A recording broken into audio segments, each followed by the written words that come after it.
नमस्कार स्टूडेंट्स, आपका अपने चैनल पे स्वागत और अभिनंदन है। आज का प्यारे विद्यार्थियों हमारा महत्वपूर्ण कंटेंट है कि 2026 में हम बोर्ड एग्जाम को टॉप कैसे करें, 95 प्लस मार्क्स अभी जुलाई से तैयार करके कैसे पढ़ें और कैसे अपने 95 बनाएं। इसी रणनीति पर आज हम बात करने वाले हैं।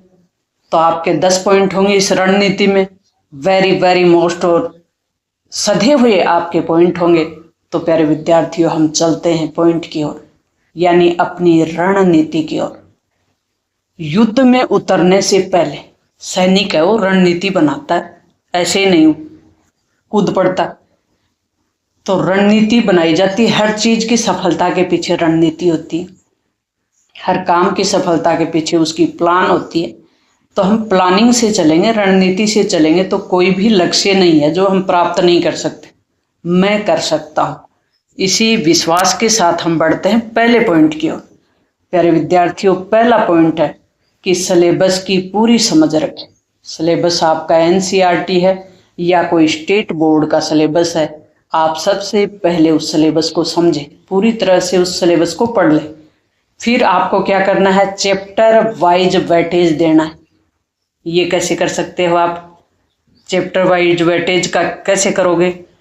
चैप्टर वाइज वेटेज का मतलब है कि कोई चैप्टर अगर 5 मार्क्स का है, उसी का सेकंड चैप्टर है मान लो कि 3 मार्क्स का है, तो 3 मार्क्स वाले की बजाय आप 5 जो मार्क्स का चैप्टर है उसको ज़्यादा टाइम देना, उसको कहते हैं चैप्टर वाइज वेटेज। तो उस चैप्टर के वेटेज को ध्यान में रखते हुए आपको उसको समय देना। बोर्ड की वेबसाइट से आप सिलेबस डाउनलोड कर लें।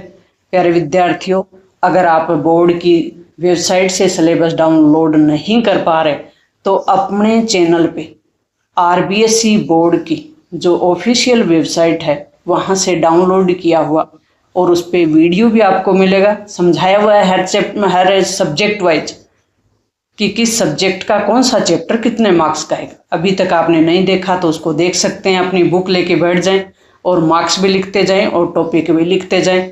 तो प्यारे विद्यार्थियों, आपको और भी ज़्यादा सुविधा होगी। ऐसा भी नहीं कर सकते तो आप उस पीडीएफ को डाउनलोड कर लें, फिर आराम से देख लें। दूसरा अपना पॉइंट है टाइम टेबल बनाएं। टाइम टेबल कैसे बनाएं? कितने बजे आपको पढ़ना है, कितने बजे से कितने बजे तक आपकी स्कूल है, कितने बजे आपको फिर खेलने के लिए समय चाहिए, फिर आपको कोई घर का काम है तो उसके लिए समय चाहिए। तो उसके लिए आप फिक्स्ड शेड्यूल बना लें, टाइम टेबल बना लें और उसको फॉलो भी करें। यूँ नहीं कि बना के छोड़ दिया, बना के नहीं छोड़ना। आप जहाँ भी पढ़ाई कर रहे हैं अपनी टेबल पे सामने लगाना आपको। इसमें पोमोडोरो एक तकनीक होती है।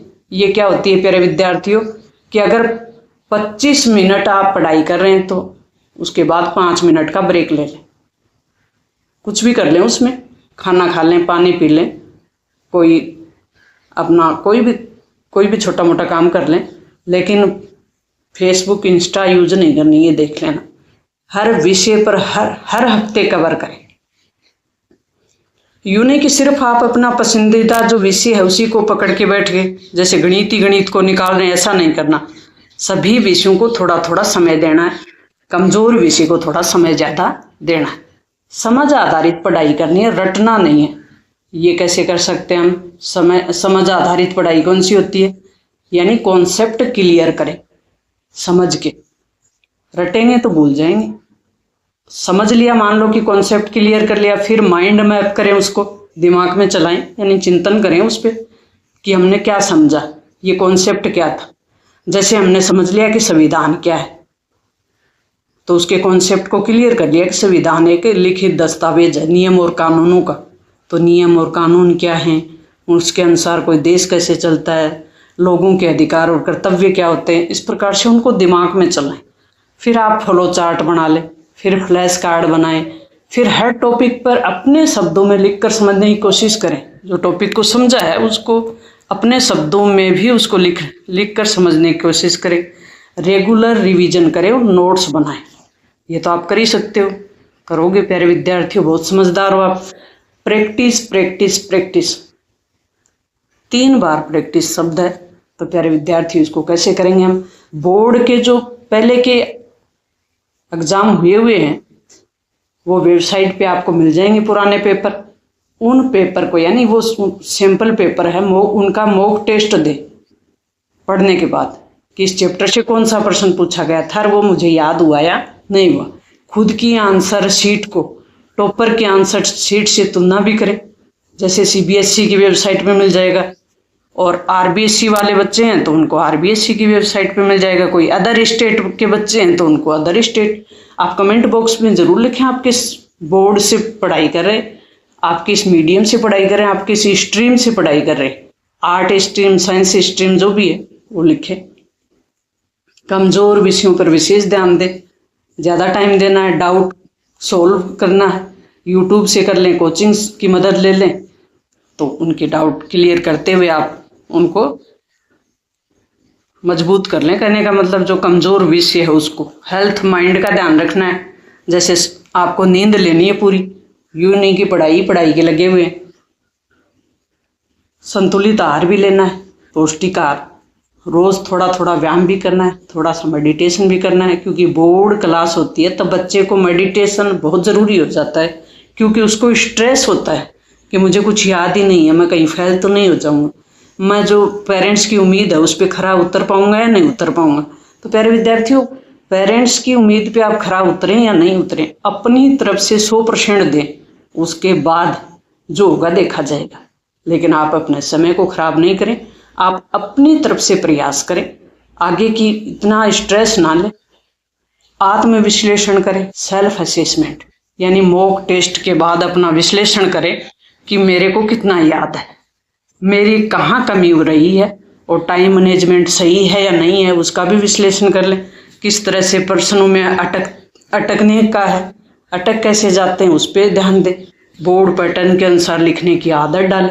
बोर्ड का पैटर्न होता है अपना अपना, जैसे सीबीएसई बोर्ड का अलग है, स्टेट बोर्ड का अलग होता है, तो उसमें पैटर्न के अनुसार लिखें, डायग्राम बनाएं, उनके अंडरलाइन जैसे जो भी है उसका पहले से ही अभ्यास कर लें। खुद पर विश्वास रखें, सबसे मोस्ट और अंतिम अपना पॉइंट है कि खुद पे विश्वास रखें प्यारे विद्यार्थियों कि मैं कर सकता हूँ, और मैं नहीं कर सकता तो कोई नहीं कर सकता, क्योंकि सब इंसान ही हैं। आप भी इंसान हैं तो दूसरे भी इंसान ही हैं, वो अलग नहीं है, आप जैसे ही हैं। उनकी रणनीति अलग हो सकती है, तो कोई भी इंसान है वो टॉप क्यों करता है, क्योंकि उसकी रणनीति अलग होती है। तो ये 10 पॉइंट है अपने रणनीति वाले, तो हम मैदान में उतर जाएंगे जुलाई से ही, और जुलाई से ही उतरने के लिए 10 पॉइंट पुनः हम रिवीजन कर लेते हैं प्यारे विद्यार्थियों। इससे पहले मैं बता दूं आपको कि आपका कोई भी रिलेटिव है, किसी भी कंपटीशन की तैयारी करता है, तो राजस्थान जीके का अपने चैनल पे कंटेंट मिलेगा, बहुत ही सरल और सहज करके समझाया हुआ। कक्षा 6 से 10 की जो एनसीईआरटी राजस्थान अध्ययन की चलती हैं बुक, उनका। फिर अपने बोर्ड क्लासों की शेखावाटी मिशन की पीडीएफ मिलेगी, वेरी मोस्ट इंपॉर्टेंट क्वेश्चन और विद आंसर। अब हम बात कर लेते हैं दोबारा पॉइंट की। सिलेबस की पूरी समझ रखें, टाइम टेबल बनाएं और फॉलो करें अपनी टेबल। पढ़ाई की हमारी टेबल जहाँ भी लगी हुई है उसके सामने जहाँ भी हमारा मुंह है, विशेष करके आप पढ़ाई करते समय अपना मुंह पूर्व दिशा या उत्तर दिशा में रखें, ये भी बहुत अपना अच्छा होता है। दूसरा, ब्रेक लें बीच बीच में, समझ आधारित पढ़ाई करें, रटे नहीं, कॉन्सेप्ट क्लियर करते हुए आगे बढ़ें, माइंड में मैपिंग करते हुए आगे बढ़े, रेगुलर रिवीजन करें, नोट्स बनाएं, प्रैक्टिस करते रहें, कमज़ोर विषय पर विशेष ध्यान दें, और अपने जो भी डाउट है उनको सोल्व करते जाएं। पीछे नहीं छोड़े कि ये डाउट क्लियर नहीं हुआ तो इसको छोड़ दिए, नहीं, आप उसके मार्क करके लेके जाएंगे। अपनी कोचिंग में जा रहे हैं तो कोचिंग में उस डाउट को क्लियर करेंगे, अगर कोचिंग में नहीं जा रहे, सेल्फ स्टडी कर रहे हैं तो यूट्यूब से कर लें, गूगल से कर लें, लेकिन कॉन्सेप्ट क्लियर करेंगे, डाउट क्लियर करते हुए ही आगे बढ़ेंगे। हेल्थ और माइंड का ख्याल रखें, आत्म विश्लेषण करें, सेल्फ असेसमेंट करते हुए आगे बढ़ना है, बोर्ड पैटर्न के अनुसार लिखने की आदत डालनी है, खुद पर विश्वास करना है, मैं कर सकता हूँ, मैं कर सकता हूँ, मैं करूँगा। तो प्यारे विद्यार्थियों, मुझे उम्मीद है कि आप कहीं नहीं अटकेंगे और अपना अच्छा स्कोर बनाएंगे। तो मिलते हैं नेक्स्ट और इसी प्रकार के वेरी मोस्ट इम्पोर्टेंट वीडियो के साथ। तब तक प्यारे विद्यार्थियों, ऑल द बेस्ट।